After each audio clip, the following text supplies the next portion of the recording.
Hello, I'm Alexander von Welczeck, and we're continuing Annette's story, chapter 5.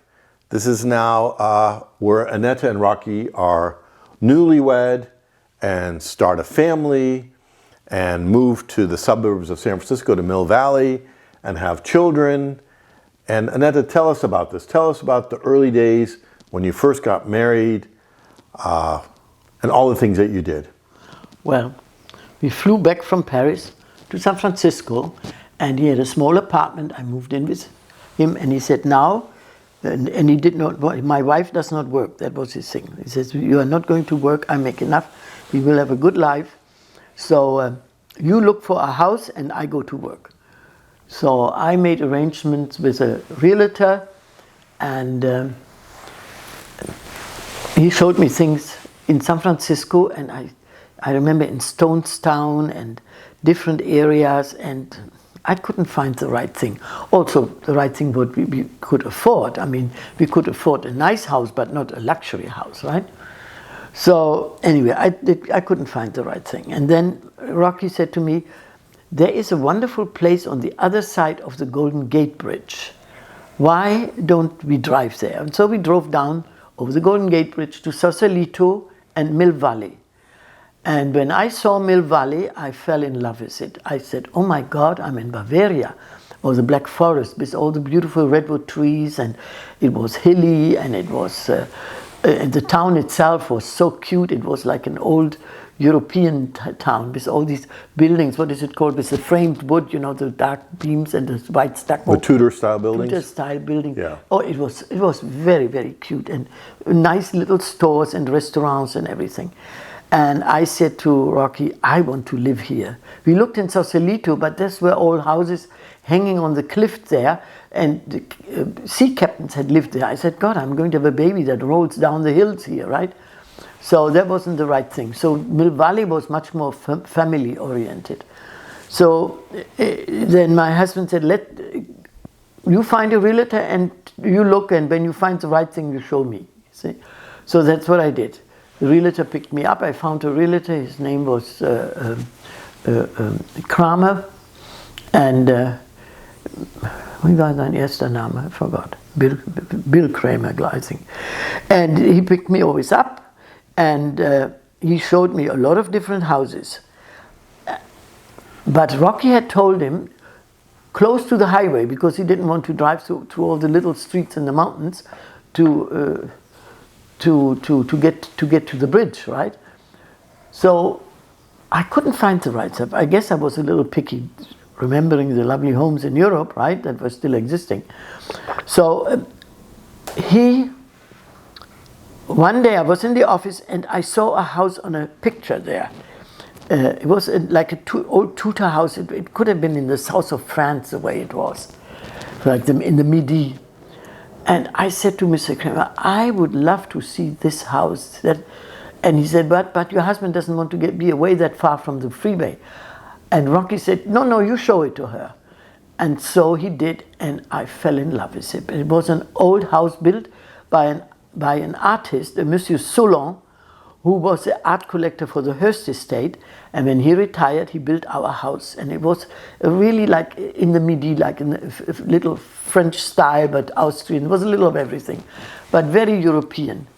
But it was older, but a contractor had bought it, and the inside was brand new. All new oak floors and brand new kitchen, 2 brand new bathrooms, and everything was new. And the outside looked very nice and clean, and it was a little bit more money than he had in mind, but he said we can handle it. So we bought the house. But my husband kept on going to work, and I was now in an empty big house. I mean, it had 3 bedrooms, 2 bathrooms, living room, dining room, kitchen, and upstairs was an extra room even. Our bedroom was all the way going up, and the kids had their bedrooms downstairs. The kids weren't there yet. Anyhow, then I started decorating, but I didn't have a car. It was very difficult getting furniture, and I started making my own tables. I bought mosaics in downtown Mill Valley, and went to the lumber yard, got things, and I created my own tables and things. I had all the time in the world. And of course, little by little, first thing we bought was a big mattress, a king-size bed. That was the first thing. It went upstairs in our bedroom. The bedroom was beautiful. It was all glass and looking into the woods. And then we bought a refrigerator. That was the first thing, refrigerator and bed. And then we had lovely neighbors, an old colonel. They lived in a cottage across the street that used to be their retirement place, but it was a cute little place. He lived there with his housekeeper. And he had an extra table and extra chairs, and he gave us some furniture. It wasn't a matter of not that we couldn't buy it. I didn't have any means. How do I go? I was, in the meantime, pretty pregnant too, So, little by little we got our furniture together, and then one day, of course, I had to go to the doctor, and it was time. The baby was coming around. Christmas came, and then the doctor said, "Well, the baby should be here by now, because it was supposed to be due the middle of December." And on the second day of Christmas, I went downtown, saw the doctor, and he said, "It's still not coming." He said, "I don't know what happened." He didn't say she, because we didn't know at that time what was happening or what gender. So that day evening, I went to my girlfriend Nadia, who lived right in the neighborhood where the doctor was, in San Francisco downtown. And I said, "Nadia, I don't understand this." And she had a boyfriend there, and the boyfriend took us out to a beautiful dinner in Fisherman's Wharf. And I never drank any alcohol, except at the wedding. Never drank alcohol during the time, because the doctor said that's not good. I also stopped smoking. So because of the babies, I didn't smoke and I didn't drink. But that night I said to Nadia, "I am going to drink tonight." And I really, at Fisherman's Wharf, I drank heavy liquor, like some, I think, vodka or something like that. So several martinis. And my husband was still working at the Fairmont then. And then he picked me up late at night, about 12 o'clock. He picked me up at Nadia's, and I was pretty tipsy. And he brought me home, and then we went to bed. And then at about 2 o'clock, it started to work. My stomach was started to work. I said, "Rocky, something is happening. I think the baby is coming." So it was probably the best thing I did, that I drank a little bit too much. I relaxed, Perhaps I was too uptight with all the traveling and all the things we did, It was a pretty tight schedule, always buying houses and all this. Anyway, yes, I went to the hospital, but she still didn't want to come out. I had to march back and forth, and nothing happened. She didn't. I had the pain, but it didn't come. And Rocky and Mr. Hempstead, he was a movie producer. He was a good friend of my husband. He always stayed at the Fairmont. He came with his wife to the hospital, and some other people he knew from his customers. They all were excited. Rocco is going to be a father, because he was very popular on Nob Hill. Rocco is going to be a father. They all were excited. And then they were upset with the doctor. They told the doctor, "Why don't you take the baby?" And he said, "She's a healthy young German woman. She should have the baby the regular way." He was sort of an old Dr. Hoffman. He was an old-fashioned doctor. But finally, yes, they did cesarean, and I had Diana by cesarean the next morning. I was in labor a long time. And there she was. But they didn't, because when you get a baby by cesarean, at that time at least, you don't see them. So I remember crying there, because I wanted to see the child, and they didn't let me, because they have to be in an incubator or something, they don't know. And then finally I saw my baby, and she was 9 pounds. She was a big thing, With black hair and so long, I could have made her a ponytail. She was very developed. And and then Rocky picked me up. But there was another glitch. We didn't have any insurance, because we didn't think about these things. We had no insurance. And this baby cost us a fortune, because, first of all, no insurance, plus I had to stay for 2 weeks at that time. You had to stay in the hospital a long time with cesarean. And so my dowry, I got a little bit of money from home, plus what Rocky, all our money went to that. We had just bought the house, right? So that was an expensive baby, yeah. Margie, Diana was an expensive baby. You cost money too, but not that much. So that next thing is my husband signed up for an insurance. We didn't think about these things. You know, in Europe that was always somehow included, and you were healthy, you didn't think about insurance. So so we came home, I already had the cradle, the whole thing for the baby was there. It was so excited. And then she started crying like mad. And I didn't know what to do. I tried to nurse her, everything. She didn't stop crying. We were so upset about it that my husband called the doctor, and the baby doctor didn't make house calls, but he was so convincing. Doctor, you met her, Doctor, what was her name again, Zimmerman or something like that? Started with a Z, Zimmer, I think Zimmerman. She came and she told me what to do and so on. It was very nice about it, you know. There was nothing wrong with the baby. I just probably did the wrong thing. Diapered her too tight or something, I don't know.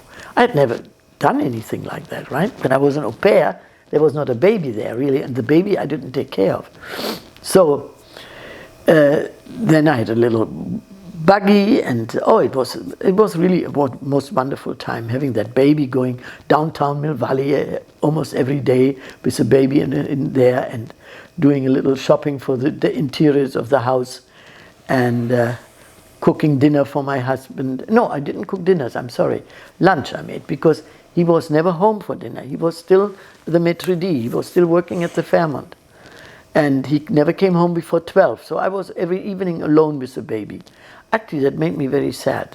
Actually, I got a little sick over that.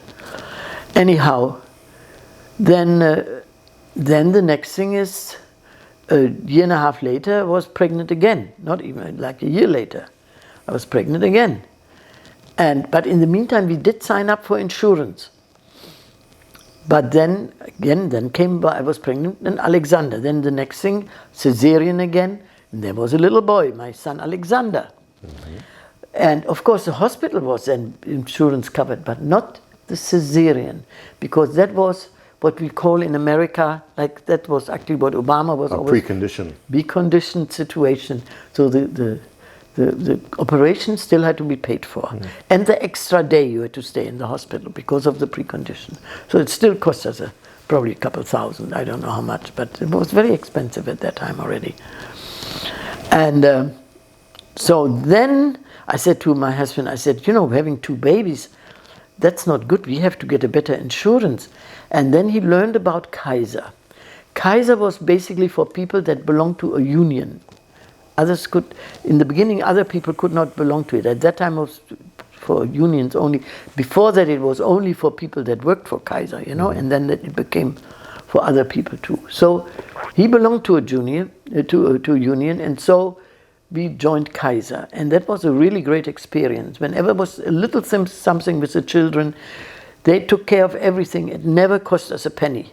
And the membership wasn't that very expensive either. And the doctors there were not independent doctors. They were like employed by Kaiser, So, and the doctors whenever I went there, I had a very good experience with Kaiser.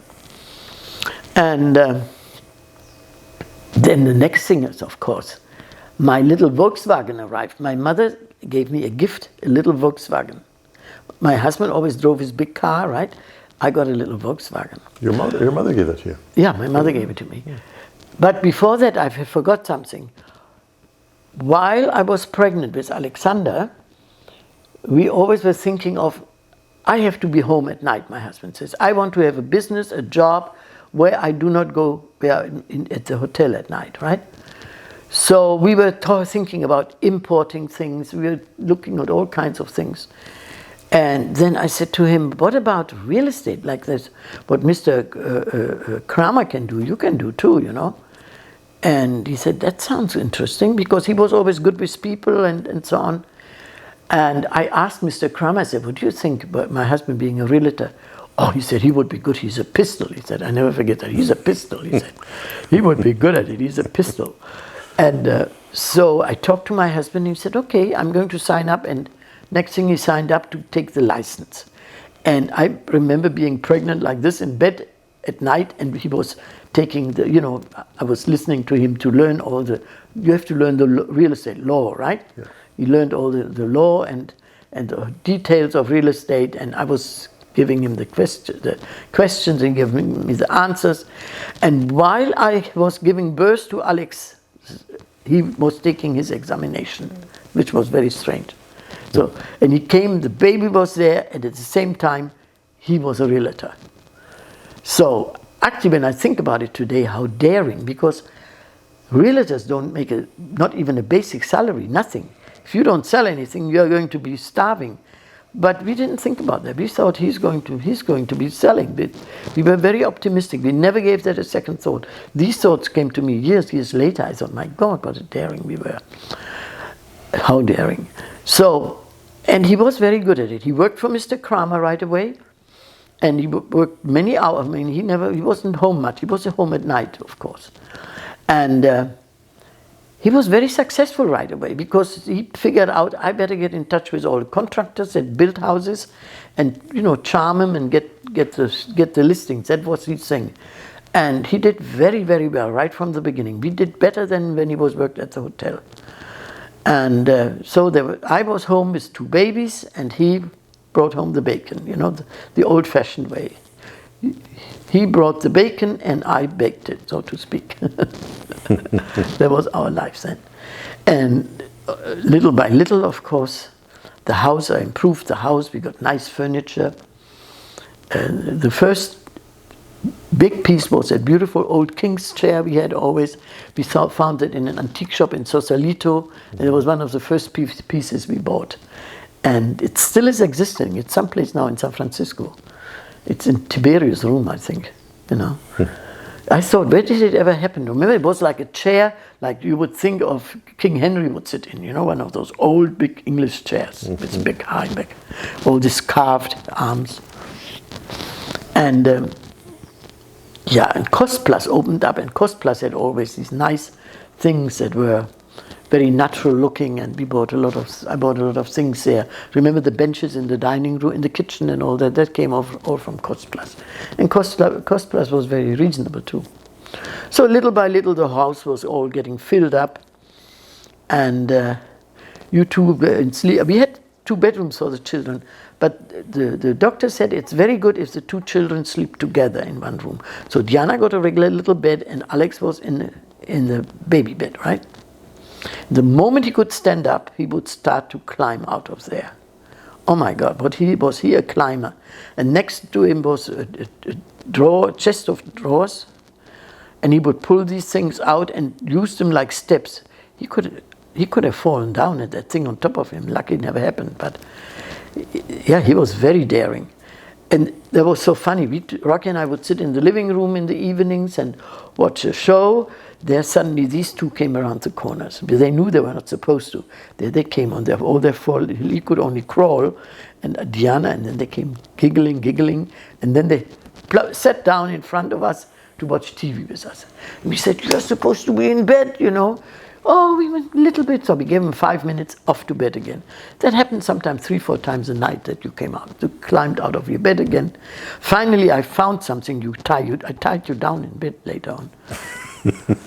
I couldn't control you. That was very difficult. And and then when they were getting older, I developed that other bedroom for Diana. But I think he always slept in one room for many, many years. I used that as a guest room. When friends came over, I used that other bedroom as a guest room. It was a bigger room. So Rocky's now in real estate, doing very well. Yeah. And your children, Diana and Alexander, are slowly getting bigger and bigger. Yeah. And then I think came another child. Yeah, but first I have to tell you my little story when my Volkswagen arrived. And then I could really go shopping. Then I discovered shopping in America.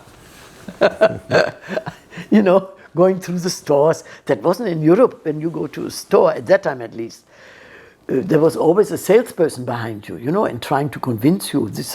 And now in America, I could go through everything and try on everything and perhaps buy one piece or two.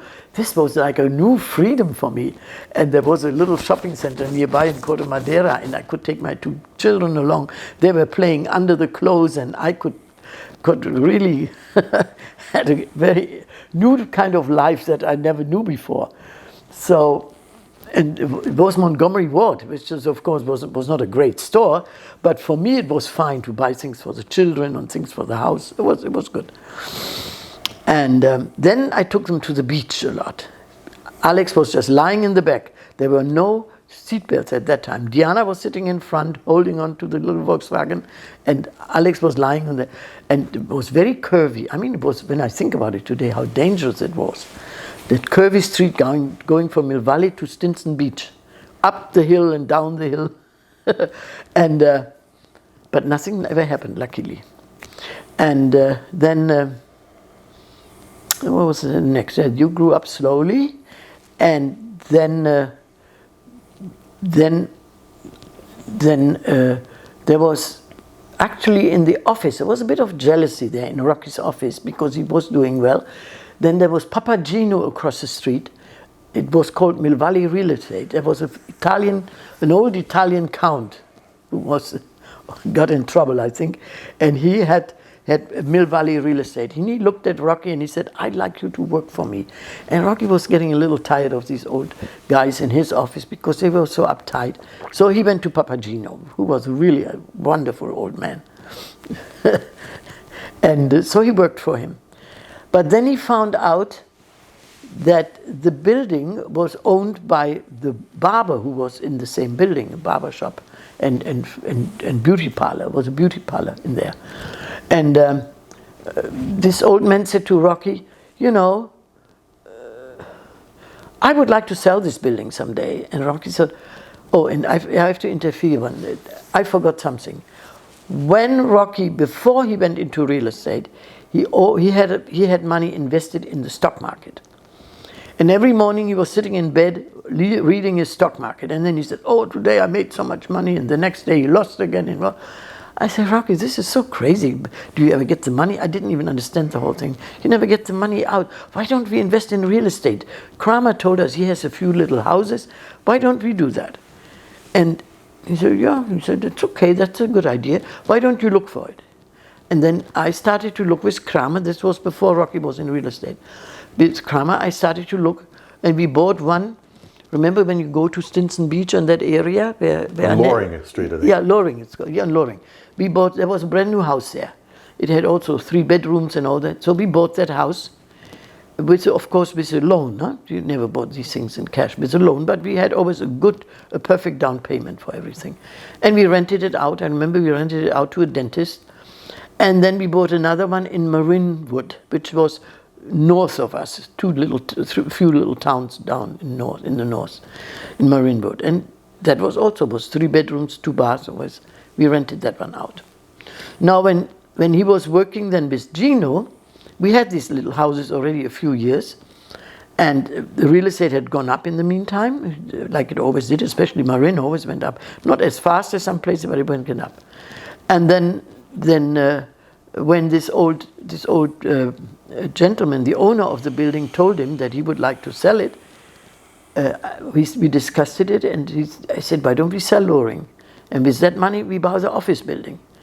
And that's what we did. We sold Loring, bought the office building, which had a beauty parlor and the Mill Valley Real Estate office, and upstairs was a large flat rented out. It was a much better deal, and it was downtown Mill Valley, really in the center, the best area.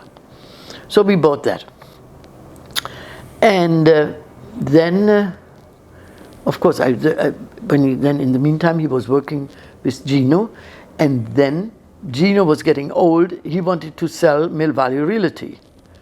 And that's when we bought that too, Mill Valley. So we suddenly, and Rocky made in the meantime his broker's license.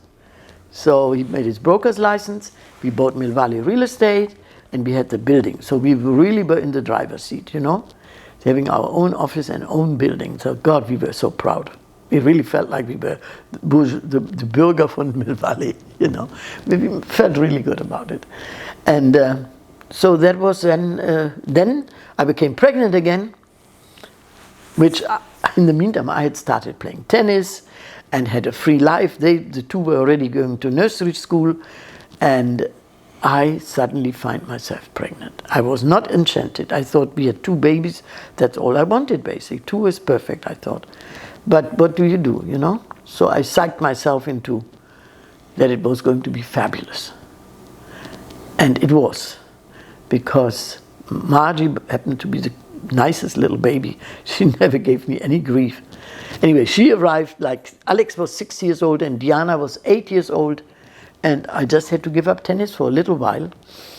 And so Margie then was there, and Rocky helped me very much. He always brought the children to nurse. Do you remember?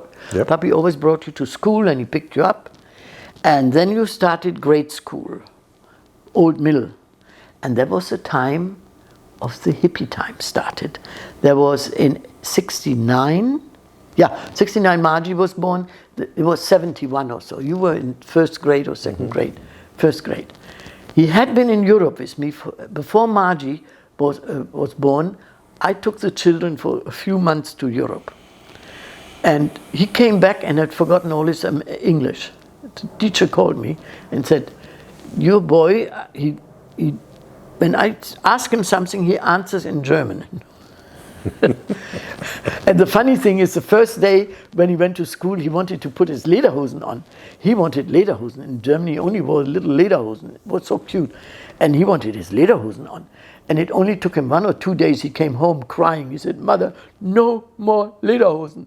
Because the boys were teaching him, you know, I mean, not teasing him. Yeah, no more lederhosen, he said. So he went 1 year to Old Mill, and my husband went to the office there to talk to the teacher. And in the meantime, that became really part of the new lifestyle in Marin, because the hippies, the hippie philosophy took very much over there, you know. The hippies still were a lot in Haight-Ashbury and so on, but Mill Valley was always avant-garde a bit. And so Rocky went there, and the teacher would call him, hey man, had his feet up there, and he came home, my husband came home, he said, you take these kids out of that school, they go immediately to the Catholic school that was in our neighborhood. The Catholic school was even closer, beautiful little school. And of course we weren't very religious, but anyway, I went to the school and they took both children, and so from then on Alex and Diana went to Catholic school. They got their little uniforms, you had to wear your white shirt every day, right? Yep. And so in the Catholic school they could walk right to it. It was just, they get through the redwoods there, and they were there like 2-3 blocks, huh? Yep. It was 5-minute walk. Yeah. So Margie was then the baby at home, and the 2 kids went to school. And Margie went then to nursery school also, to the same nursery school. And then when Margie started, so life was just, you know, we always had breakfast in the garden every Sunday. Sundays was always pancake day.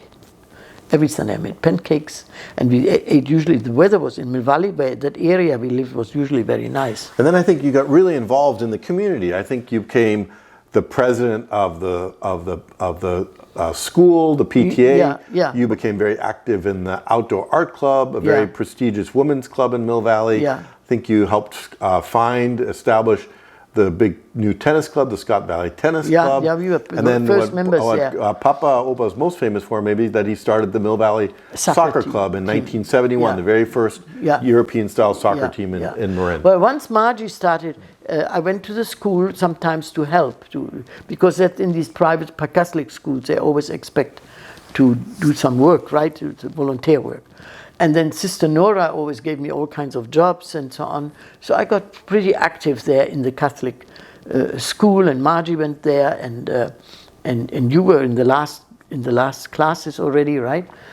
And then one day, Sister Nora said to me, Annette, we are going to go to the new inauguration of the new PTA presidents in the city that was at the big cathedral in San Francisco, And Connie McHugh, who was a PTA president at that time and was a really dear friend of mine, she says, Connie is going, I'm going, why don't you come along? It's very interesting. So I thought, I'm coming along, why not? It would be interesting. The cathedral, St. Mary's Cathedral is right there on top there. It's a beautiful cathedral in San Francisco. And so I went along, and so there were all these ceremonies, songs, and all these PTA presidents from all of the Bay Area, Marin and all the other counties were there, right? There were a lot of PTA presidents. And the bishop there was sitting there in the center, and he thanked all the past PTA presidents of all these different Catholic schools. And then he started to announce the new ones. And suddenly I hear my name. And I went like this to Sister Nora. I said, Sister Nora, I couldn't do this. I don't even know how that functions. Oh, she said, you will be just fine. I said, I never wanted to do that. That was her trick, you know. Sister Nora was a pretty tricky lady. And Connie, I said, Connie, how can you allow this? Oh, she says, you're going to be fine. Don't worry about it. So anyway, I had to go in front and kiss the ring of the bishop there and thanked him, whatever. And then we all went home. We had lunch somewhere, and there I was the new PTA president of Mount Carmel School. And but that involved, like, in these private schools, that involves making money for the schools. Fundraising, right? Fundraiser, yeah. So one of the biggest fundraisers was our taco booth that I already had done a couple of years before that. That is, we have in Mill Valley this wonderful fall arts festival, and the Catholic school had the taco booth.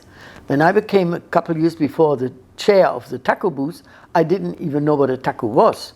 I even went to San Francisco. There were not even, at that time, you barely had any Mexican restaurants. But I found out what a taco was. What is that restaurant called again? The very early taco places, Mexican places. Taco Bell. Taco Bell. Oh, yeah, I went to Taco Bell in Mission Street. And so I told them my dilemma. I said, and they gave me a little bit the recipe. And I said, but I can't make all these wafers there.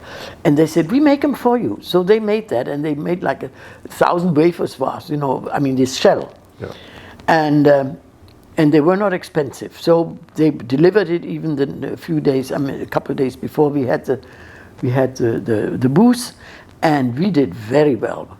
We sold a lot of tacos, because it was at that time, like you come out with something new today, Yeah, tacos were a big thing then. So we did, and I think one taco was $1 or something. I think $1 taco. But we made a lot of money. And we had also some drinks. And some people helped me with it. But so I had to do that every year. I was a taco. After a while they called me Mama Taco. I was Mama Taco. I lost 5 pounds every year when I was in charge of the tacos. And then I became PTA president on top of it then. This was then a few years later. So this is going from running a hotel of Zult to being Mama Taco. Yeah. What a life. Yeah, Mama Taco. That was funny. And of course, there was one thing I did when I was PTA president. I took, you can get the chair people that help you with being, when you're the president, right? The chair. So I took the richest guys in town that had their children. Remember Gage Schubert? He was number one, because he didn't work. He was independent, wealthy, and a very generous man. Very nice. He was like 7 feet tall. I remember Gage. Very nice man. And so he helped me with a lot, putting things together and so on. He had all the time. So I did very well as a PTA president. I think we made more money for the school than ever. And then we had made shirts with a school logo on it and so on, and we sold it, and all kinds of ways to make money for the school. And then, what happened next?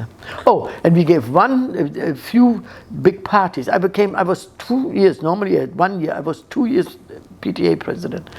And we gave some big balls there, like Mardi Gras Fest, where my husband was Dirty Pierre, and I was Fifi the chambermaid. And the Gage Schuberts, they did all the decorations on the stage, and we had performances, and everybody had to come in costumes. It was almost like a European Mardi Gras party. It was fabulous. We had a band. I think the best party we ever had in that school. We had that big you know. Yeah. So you were very involved in the community. I think at the time also, Rocky started the soccer club in Mill Valley. Yeah. The moment you were old enough, like 10 or 11 or 12 years old. He's 1971, he started it. Yeah, he started a soccer team. And all kinds of boys, and he had mostly boys that came from divorced families. He felt like he was like a father to many of these children. And on Sundays he always arranged then, by that time he was very established with his business, and he would take Sundays off and pack his car. He always drove a big Cadillac, and he packed the cars with all the boys in there more than he was allowed to, but he was like a child again. He loved it because that's what he did as a child, playing soccer when they had the English occupation in Silesia where he came from, and he played always soccer with the English prisoners, right? Prisoners of war. And of course they had teams there too, but he played mostly soccer with the English prisoners in Silesia, I know that. Well, I can share with you, it's become a huge success because when Papa started that in 1971, and could barely get 11 kids together, and could barely get a field, was getting chased off the field by the football teams and so forth. Flash forward today in Mill Valley, the soccer club is bigger, has more players than football, baseball, and basketball combined. I think they have now like 1,600 members of that soccer club, and it's actually the largest club in all of Marin. So he started that on a shoestring with a little dream, and it's blossomed something fantastic. I think also you were very involved in getting the tennis club up and going in Mill Valley. Well, I wasn't that involved, but the tennis and the swimming pool club, Scott Valley Club, it was not opened yet, but they needed more and more members and so on. And yes, we got involved and also went to all the meetings, the voting. It was always hanging on parking. They wanted always more parking than probably necessary. But finally, yes, they got it all together, and we had the most beautiful tennis and swimming pool club, the Scott Valley Club. That's where you children went always swimming too, right? Yeah. And then also, I think a little later, you got very involved with the Outdoor Art Club, a very prestigious women's club in Mill Valley. Yeah, that was when you children were getting a little older, and I had more and more time. Then I went, I think it was Erica, somebody took me along, and I liked it. We always had lectures there and people that talked about certain books, and then we had dinner parties there and dance parties, and it was a very beautiful club. It was an old building founded by the ladies that saved the redwoods, because the redwoods were all chopped down for building houses, and a bunch of ladies in Mill Valley stopped that. They marched through the streets and they stopped it, and out of all that they built this beautiful clubhouse. It was probably the most prestigious women's club in Marin. In the beginning, you know. It was part of the very first environmental movement. Yes. I think John Muir was very often a guest there. Yes. And other types like that who really were Western pioneers in the environmental movement. Well, it's a very beautiful club, and a very famous, I can't think of his name, a famous architect built it, and so anyway, it's a beautiful building. It's like an old English club almost, it looks, the building, you know. There's a lovely garden around it and all that. But anyway, I got involved there too. I first was a chairperson for all the parties again. I had to arrange always the dinner parties and chairperson of entertainment, I remember. And then I became vice. Then they wanted to make me president, but I didn't accept it. I didn't want to be president of that club. I thought I had done it. That was getting too involved. I never became the president, but they were trying to get me there. But this time I knew all the tricks. So I said, no. It was because the meetings were taking so long, always these board meetings. Oh my God, it was because you had made a decision for doing this or that, and then there came some voice, oh, but we shouldn't do it that way and there, and then it started all over again, and that was so boring, those meetings. I said, no, I'm not going to go that far. Anyway, the soccer was very successful. The PTA was then that was over. Then Margie then started middle school, you know, I was finished with that, and then Margie was in high school, and Margie was in high school, and Alexander started college. He went to USF in San Francisco, and Diana was already in UC San Diego in La Jolla? In La Jolla, yeah. And I loved driving out there. That was such a pretty place, La Jolla. I loved that. But anyway, these two older children were then gone in the meantime, and Margie was still in high school. And that's when I was getting very bored at home. The house was all done. I had remodeled it so many times, adding on and remodeling add the garage, made another family room out of the garage. I mean, I always had some kind of a contractor in the house, and things were getting done. So I was getting bored. I needed to do things. And one day I got a phone call from an old friend in Germany, and he had a factory. He produced tiles. And he said to me, Annette, why don't you represent my tiles in the Bay Area? I have a representative in Los Angeles, and it's doing very well, and you would do very well. I said, Helmut, I'm not in business, I'm a housewife. Oh, he said, you would be fine. Anyway, he said, why don't you come to Carmel, and I meet you and I introduce you to all the things, how you should go about it. And I said, I can just drive to Carmel, I'm married. But then I thought about it, and I thought, oh, he's a big golfer. He had his own private golf course in Germany. He had a big factory there. And I thought, oh, my son, the golfer. So I told Rocky, I said, I'm invited for golf in Carmel, and I could come with Alexander there. That would be nice. And he said, yeah, why don't you do that? So when Helmut was on the phone again, he wanted an answer if I could meet him. And then he called the next day. He said, are you going to come to Carmel? I said, well, I can come, but I have to bring my son. He said, yeah, that's fine. I said, my son is a good golfer. He said, wonderful, that's even better. So, and then my son, of course, says, I only go if I can bring, what's his name? Steve. Steve. My best buddy, one of my best buddies. Steve's the big golfer, He said, I only go. All right. And Rocky said, yeah, why don't you take my Cadillac. See, Rocky was always very generous. Yeah. He said, you take my Cadillac and you drive out there, have a good time. You take the boys. So Alex drove. I remember that I was sitting in the back, and we drove to Carmel, and we were supposed to meet at the Pine Inn, and we were just sitting about 5 minutes there. He came right to Helmut. Helmut is an overwhelming guy. 6'6" or something, right? Mm-hmm. And very loud, and he came in, anyway, it was a big thing.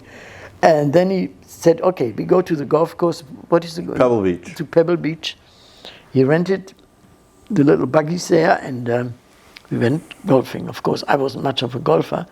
The kids played, he played a little bit, I hit a ball once in a while.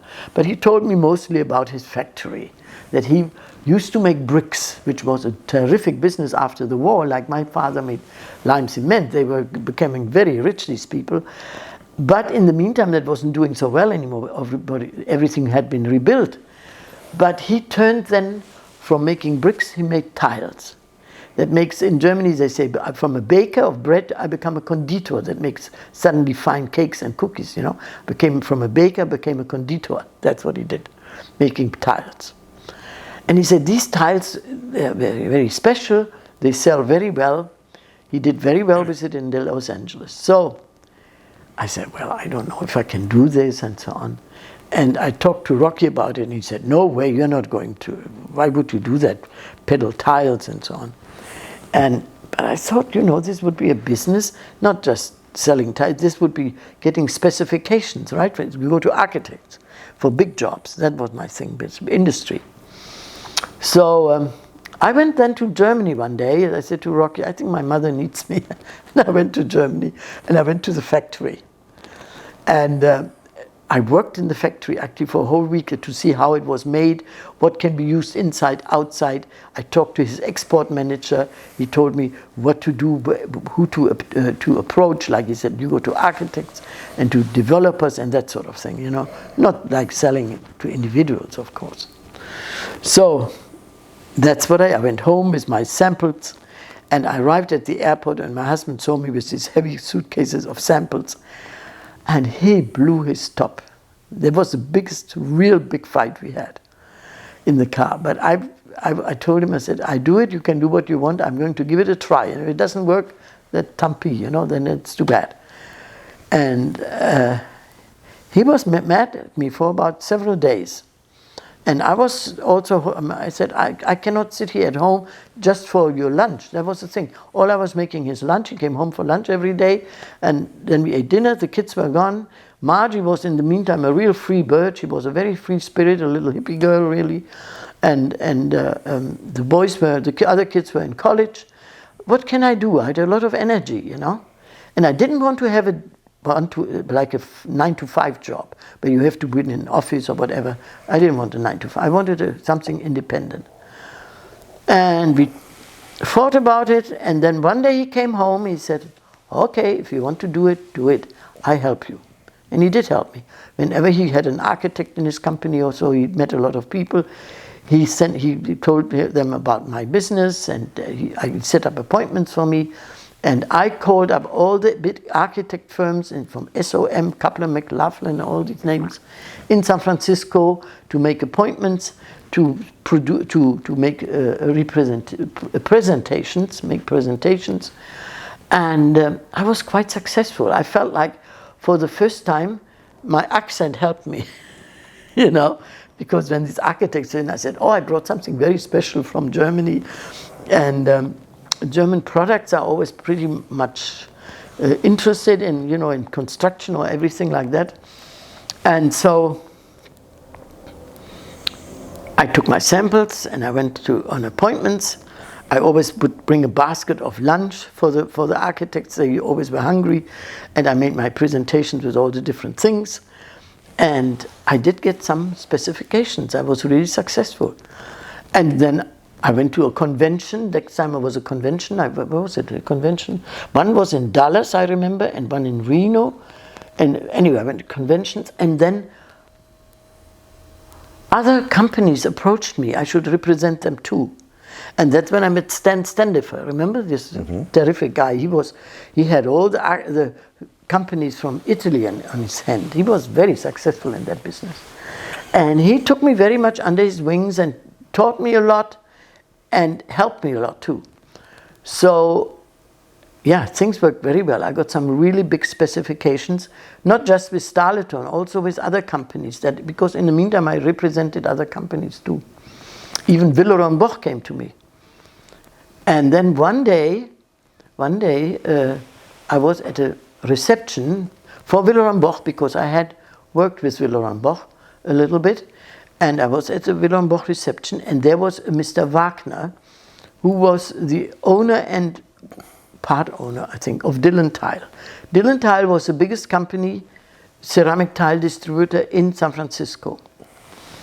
And Mr. Wagner said to me, I hear such good things about you. He said, can't we have lunch one day? And I was so excited. I went home, I said, Rocky, can you imagine? Dillon Tile, the big boss, talks to me, and he says he wants to have lunch with me. He wants to talk to me business. And Rocky said, yeah, why don't you go? In the meantime, he gave in to everything. and so I went there one day, I went to Dillon, and Mr. Wagner said, yeah, I would like you to represent us because, and I thought, that's so much better. When I represent those factories, those are those specifications that are far away sometimes, I wasn't making much money. They gave me a basic salary because with this material, these jobs don't materialize right away. They are a year away, right? You know how that goes. A couple years even. Yeah. So, and I thought with Dillon, this might be much more interesting for me. So I started to be a rep for Dillon because Dillon were distributors, and then they took in Starleton also to become distributors for Starleton, and they had already Willeron Boch, and they had the best companies really. So I started working for them, and I really did get quite a few specs, and did very well. And we went to a big convention once. It was in San Diego, and there was another convention. And the conventions always were very interesting. And so One day, what happened there? One day, old Mr. Dillon came back to the office. He had 3 sons, but they all were heavy on the bottle, right? Now be careful what you say here. Yeah, I know. I don't want to get in trouble here. So, but the father didn't want his sons in the business. He had 3 sons. He didn't want them in the business. And Wagner stopped anyway. Wagner was the son-in-law. So he said to me, Annette, why you meet so many people when you go to this convention? Why don't you find a buyer for my company? I was, oh my God, I said, why does this man want this? So I thought we were doing very well, but he was old and getting a little, you know. So he wanted me to find a buyer. Well, I talked to all kinds of people. Nobody wanted to buy. And one day I mentioned this to my husband. I said, you know, it's amazing. He wants to sell this company. And Rocky made a joke. He said, why don't you buy it, Mommy? Because I was easy. I always like to buy things, I guess. He said, why don't you buy it? I never had thought about it. And my wheels started spinning. This was the time of Reagan. I had all heard about leverage buyout. That was a new thing then, right? So I thought, hey, with leverage buyout, I could swing that. It would be fun having my own company, right? Why not? I came from a business family. I can do it.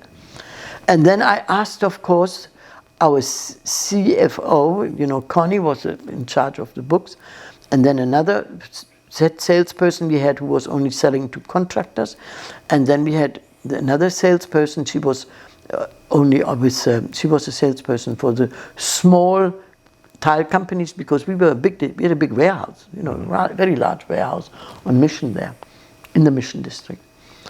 And so I asked 3 people. I said, would you be interested in being a partnership? And they said, oh yeah, we would love it. So I talked to Mr. Dillon, and we said, we pay you 10% down, and the rest is in a loan, right? I mean, what's that called? He was carrying it. That's a leverage buyout. He was carrying it. So we were settling on an agreement, how much a month. We paid him, and the partners there they agreed on it. And we kept on working. But shortly, one man, Brian, he poo-pooed out. He said, I have a family, I don't think I want to do it. Okay, now we were only 3 partners. The next thing, the other lady who was a rep, she said, I'm going to marry Mr. Dillon. So she married that old man.